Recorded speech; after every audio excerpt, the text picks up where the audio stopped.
সন্ধে স্ন্যাক্সে এরকম একটা ভুট্টা রেসিপি বানিয়ে দেখুন।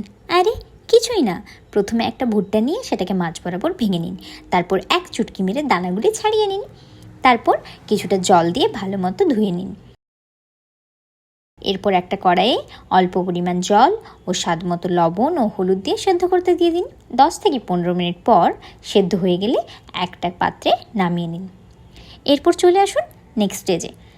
ভুট্টাগুলো থেকে ভালোভাবে জল ছড়িয়ে একটু ঠান্ডা হতে দিয়ে দিন, আর তারপর দিয়ে দিন 1 কাপ মতো কর্নফ্লাওয়ারটি একটু একটু করে ভালোভাবে ভুট্টার সাথে মাখিয়ে নিতে হবে, যাতে প্রত্যেকটা দানার উপর একটা কোটিং হয়ে যায়।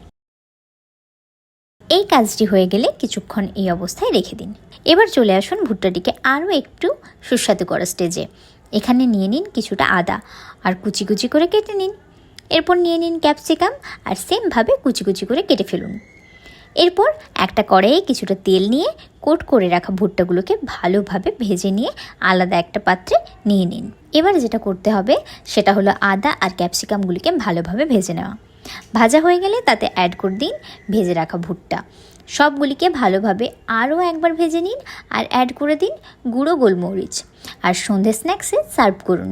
এখন ভুট্টা কিন্তু বাজারে খুব সস্তায় পাওয়া যাচ্ছে জানেন, তাই আর দেরি না করে ঝটপট গিয়ে কিনে নিয়ে চলে আসুন আর এই রেসিপিটা ফলো করে বানিয়ে ফেলুন, আর কমেন্ট করে জানান কেমন লাগলো। ভিডিওটি ভালো লেগে থাকলে একটি লাইক করে দিন। পরবর্তী ভিডিওগুলির আপডেট পেতে চ্যানেলটি অবশ্যই সাবস্ক্রাইব করে রাখুন।